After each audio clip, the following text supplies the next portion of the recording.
नमस्कार। आपका अखबार के अंक में आपका स्वागत है। मैं हूं प्रदीप सिंह। पश्चिम बंगाल की मुख्यमंत्री ममता बनर्जी का 4 दिन का धरना मंगलवार को समाप्त हो गया। आप कहेंगे धरना किस बात का? मुख्यमंत्री हैं, जो कुछ चाहे राज्य में कर सकती हैं। धरना किस बात का? धरना SIR के खिलाफ, यानी special intensive revision of electoral rolls, मतदाता सूची का शुद्धिकरण। ये ऐसा मुद्दा है जिसके लिए जान देने को तैयार है ममता बनर्जी कि किसी भी हालत में मतदाता सूची का शुद्धिकरण न होने पाए। सवाल यह है कि कौन कर रहा है? चुनाव आयोग। किस अधिकार से? संविधान से मिले अधिकार से। संविधान ने चुनाव आयोग को ये अधिकार दिया है कि समय समय पर मतदाता सूची का शुद्धिकरण करे। ममता बनर्जी हाई कोर्ट गई, फिर सुप्रीम कोर्ट गई। सुप्रीम कोर्ट ने कहा कि ये जो कुछ कर रहा है चुनाव आयोग, उसको संवैधानिक अधिकार है करने का। और आखिरी हियरिंग में तो एक तरह से चेतावनी दी। आखिरी मतलब अभी तक की जो आखिरी है, कहा कि कोई भी अगर SIR के रास्ते में अवरोध पैदा करने की कोशिश करेगा तो ये अच्छा नहीं होगा, इसको हम बर्दाश्त नहीं करेंगे। लेकिन ममता बनर्जी का अपना रवैया जारी है। मुख्य चुनाव आयुक्त कोलकाता के दौरे पर थे, पश्चिम बंगाल के दौरे पर थे। वहाँ ममता बनर्जी की पार्टी के लोगों ने उनका विरोध किया, काले झंडे दिखाए। उनको हालांकि फ़र्क नहीं पड़ता, लेकिन वो एक तरह की चेतावनी देकर आए पश्चिम बंगाल के सरकारी कर्मचारियों को, अधिकारियों को, कि ये मत समझना कि मेरा अधिकार क्षेत्र तभी तक चलेगा जब तक चुनाव है, चुनाव के बाद भी एक्शन ले सकता हूँ। और इस धमकी को अभिषेक बनर्जी कह रहे हैं कि डर कर भाग गए ज्ञानेश कुमार, मुख्य चुनाव आयुक्त। तो इससे आप अंदाज़ा लगा सकते हैं तृणमूल कांग्रेस के अंदर और ममता बनर्जी और उनके भतीजे के मन में क्या चल रहा है। जो धरना उन्होंने दिया, कोलकाता का सबसे व्यस्त चौराहा है, एस्प्लेनेड का जो मेट्रो गलियारा है वो। वैसे ये स्थान जो है ममता बनर्जी का प्रिय स्थान है धरना के लिए। जब वो सत्ता में नहीं थी तब भी धरना देती थी यहाँ। लेकिन यहाँ धरना देने का मतलब है कि ममता बनर्जी विरोध करती हुई दिखाई दे, क्योंकि सबसे व्यस्त चौराहा है तो ऑफिस जाना आना, कॉलेज यूनिवर्सिटी आने जाने वाले, जितने भी आने जाने वाले हैं इस रास्ते से, सबकी नज़र पड़ती है। नज़र पड़ना और समर्थन, ये दो बिल्कुल अलग अलग चीज़ें हैं। इस धरने से एक बात बड़ी स्पष्ट हो गई कि ममता बनर्जी की लोकप्रियता पश्चिम बंगाल में बहुत तेजी से घट रही है, समर्थन और ज़्यादा घट रहा है। धरने से उनको जो उम्मीद रही होगी कि लोग उमड़ पड़ेंगे, उनका समर्थन देंगे, ऐसा कुछ नहीं हुआ। धरने को कोलकाता और पश्चिम बंगाल के लोगों ने नाटक माना। पहली बार ममता बनर्जी ने कोई विरोध प्रदर्शन किया जिसको पश्चिम बंगाल की जनता गंभीरता से लेने को तैयार नहीं है। उसको लगता है कि ये सब नाटक कर रही है अपनी सरकार बचाने के लिए। और सरकार के भ्रष्टाचार का मामला जो 2016 से भारतीय जनता पार्टी उठा रही है और उसका असर होता हुआ दिखाई नहीं दे रहा था। 2021 में थोड़ा असर हुआ, 2024 में फिर कम हो गया था। लेकिन इस समय ममता बनर्जी की सरकार के भ्रष्टाचार का जो मुद्दा है वो नीचे तक पहुंच गया है। अब पश्चिम बंगाल की जनता ममता बनर्जी से छुटकारा चाहती है और विकल्प के रूप में उसके सामने भारतीय जनता पार्टी के अलावा कोई नहीं है। तो ममता बनर्जी डरी हुई हैं और आरोप लगा रही हैं कि CPM और BJP मिल गए हैं। अब ये तो हो नहीं सकता कि CPM और BJP मिल जाए, लेकिन ममता बनर्जी का डर ये सब उनसे बुलवा रहा है। और एक और डर उनको लगने लगा है। अब आज के एक अंग्रेजी दैनिक में, राष्ट्रीय दैनिक में खबर छपी है कि उन्होंने कहा कि ऐसा लग रहा है कि केंद्र सरकार राज्य में राष्ट्रपति शासन लागू करना चाहती है। 7 मई तक है इस विधानसभा का कार्यकाल।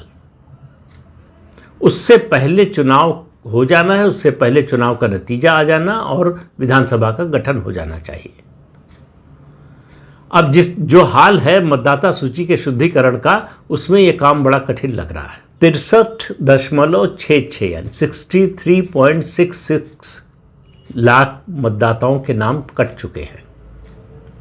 ममता बनर्जी के लिए बुरी खबर है, लेकिन उससे भी बड़ी बुरी खबर है कि 60 लाख से ज़्यादा ऐसे नाम हैं जो रीजनेबल डाउट या रीजनेबल ग्रीवांस की कैटेगरी में आते हैं, जिनके बारे में फैसला जुडिशियल ऑफिसर्स कर रहे हैं।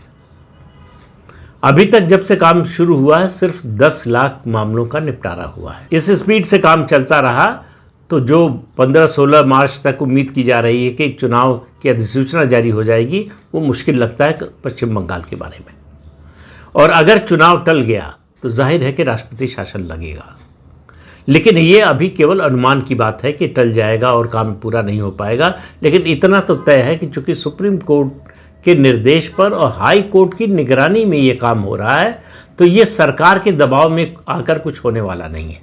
ममता बनर्जी किसी तरह का दबाव डाल लें, कोई भी नाटक कर लें, धरना कर लें, प्रदर्शन कर लें, इन सब से ये जो प्रक्रिया चल रही है मतदाता सूची के शुद्धिकरण की, इस पर कोई असर नहीं पड़ने वाला। और उनका जो वोट बैंक है उस पर सबसे ज़्यादा असर पड़ने वाला है। बड़ी संख्या में तो जो बांग्लादेशी घुसपैठिए थे भाग गए भारत छोड़कर, पश्चिम बंगाल छोड़कर खासतौर से, और उनको जाते हुए पूरे देश और पूरी दुनिया ने देखा। उसके अलावा जो लोग इस दुनिया में नहीं हैं या पश्चिम बंगाल में नहीं रहते, स्थायी रूप से शिफ्ट हो चुके हैं यहाँ से, उन लोगों का नाम मतदाता सूची से कट गया है, जिसके आधार पर बोगस वोटिंग कराती थी ममता बनर्जी। तो उनके 2 कोर वोटर जो है उनके हाथ से निकल चुके हैं। लेकिन बात केवल कोर वोटर के हाथ से निकल के जाने की नहीं है। इस बार पहली बार जब से वो सत्ता में आई हैं, तब से पहली बार मुस्लिम वोटों में बंटवारे का खतरा है। मुस्लिम वोट जो पश्चिम बंगाल के हैं, जो मुसलमान हैं, वो भी ममता बनर्जी से खुश नहीं है। मैं ये नहीं कहूँगा कि उनसे नाराज़ है और उनको उखाड़ फेंकना चाहते हैं, लेकिन उनसे खुश नहीं है। क्यों? इसलिए नहीं कि उनका भारतीय जनता पार्टी से कुछ अंदर खाने जो है मेलजोल है, उसकी वजह से नहीं है। उसका कारण एक ही है, जिस तरह से बांग्लादेशी घुसपैठियों को बचाने और उनका समर्थन कर रही हैं ममता बनर्जी, उससे पश्चिम बंगाल के मुसलमान अपने को असहज महसूस कर रहे हैं। उनको लग रहा है कि उनका हिस्सा काटकर उनको दिया जा रहा है बांग्लादेशी घुसपैठियों को। और अब एक नई पार्टी बन गई है, हुमायूं कबीर ने बना ली है। एक पार्टी पहले से ही बनी हुई है, सेकुलर फ्रंट ऑफ इंडिया। उसका टाई अप पिछले चुनाव में सीपीएम से था, इस बार होगा कि नहीं पता नहीं। और असदुद्दीन ओवैसी भी इस चुनाव में कूदने वाले हैं। तो ये सब बातें हैं जो ममता बनर्जी को डरा रही हैं। दूसरा, पिछले चुनाव की तुलना में, यानी 2021 के विधानसभा चुनाव की तुलना में, भाजपा बहुत समझदारी, बहुत धैर्य और बड़े संगठित तरीके से काम कर रही है। उसने अपने संगठन को बढ़ाया है और बूथ लेवल पर अपनी ताकत बढ़ाने की कोशिश कर रही है। लगातार ये प्रक्रिया लगातार चल रही है। और उससे सबसे बड़ी बात जो किसी भी चुनाव में होती है, किसी भी पार्टी के लिए अच्छी या बुरी बात हो सकती है, वो ये कि जनता इस बार तैयार है ममता बनर्जी को सत्ता से बाहर करने के लिए। इससे अनुकूल माहौल भारतीय जनता पार्टी के लिए पश्चिम बंगाल में कभी नहीं था। चुनावी माहौल की बात कर रहा हूँ। इसलिए ममता बनर्जी की बेचैनी दिन पर दिन बढ़ती जा रही है। उनके धरना देने पर आमतौर पर होता ये था, जब वो विपक्ष में थी तब भी, सरकार में रहते हुए भी जब धरने पर बैठी तो लोगों में उनके प्रति सहानुभूति होती थी, कुछ समर्थन भी होता था। इस बार न तो समर्थन दिख रहा है, न सहानुभूति दिख रहा है। मैं उनके पार्टी कैडर की बात नहीं कर रहा हूँ, मैं आम जनता की बात कर रहा हूँ। आम जनता में ममता बनर्जी से ऊब हो गई है। ममता बनर्जी से छुटकारा पाना चाहते हैं पश्चिम बंगाल के लोग, उनकी सरकार से छुटकारा पाना चाहते हैं। अब सारा दारोमदार भारतीय जनता पार्टी पर है। सिर्फ एक काम करना है भारतीय जनता पार्टी को कि भाजपा को जो लोग वोट देना चाहते हैं वो अपने घर से निकलकर वोट दे पाए। इस बार कई परिवर्तन किए हैं चुनाव आयोग ने। एक तो ये पहले होता ये था कि मतदान केंद्र के बाहर सीसीटीवी का कैमरा लगता था। इस बार चुनाव आयोग ने तय किया है कि मतदान केंद्र के अंदर भी लगेगा और उसकी लाइव स्ट्रीमिंग होगी। यानी आप इलेक्शन कमीशन की वेबसाइट पर जाकर जिस बूथ के अंदर या बाहर का दृश्य देखना चाहें कि वहाँ क्या हो रहा है, देख सकेंगे।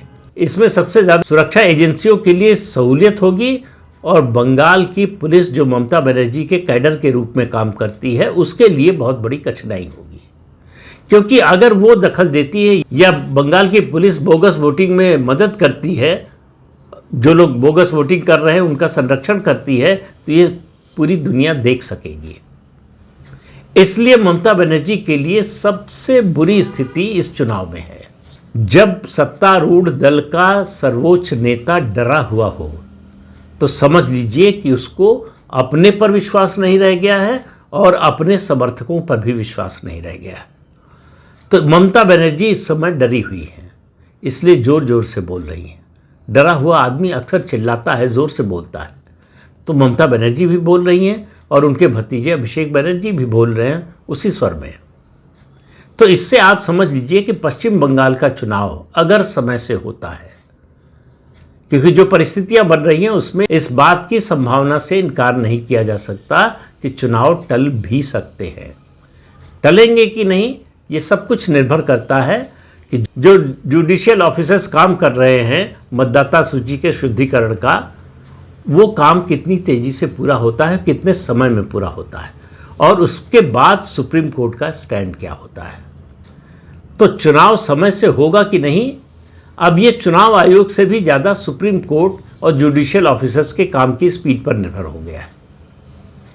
चुनाव आयोग चाहेगा कि समय से चुनाव हो जाए, लेकिन मतदाता सूची के पूरी तरह से शुद्धिकरण के पहले तो नहीं होने वाला है। तो इसलिए ममता बनर्जी और ज़्यादा डरी हुई है कि अगर राष्ट्रपति शासन के तहत चुनाव हुए तो उनके हाथ में जो उनकी बंगाल की पुलिस है, उनके कार्यकर्ता के रूप में जो काम करती है, वो निकल जाएगा, वो हथियार उनके हाथ से चला जाएगा।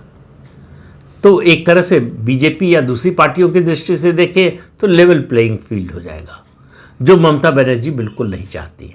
उनको मालूम है कि लेवल प्लेइंग फील्ड जैसे हुआ उनकी हार तय है। तो उनका धरना 4 दिन का इस बात की घोषणा है कि पश्चिम बंगाल की जनता ने ममता बनर्जी को अपने मन से उतार दिया है। अब मतदान केंद्र तक वो पहुंचकर अपनी ये राय जाहिर करते हैं या नहीं, या कर पाते हैं या नहीं, यही देखने की बात रह गई। तो इस अंक में इतना ही। अगले अंक में फिर मिलेंगे किसी नए मुद्दे के साथ। तब तक के लिए अनुमति दीजिए। आपसे अनुरोध है कि चैनल देखिए, शेयर कीजिए, लाइक कीजिए और सब्सक्राइब जरूर कीजिए। नमस्कार।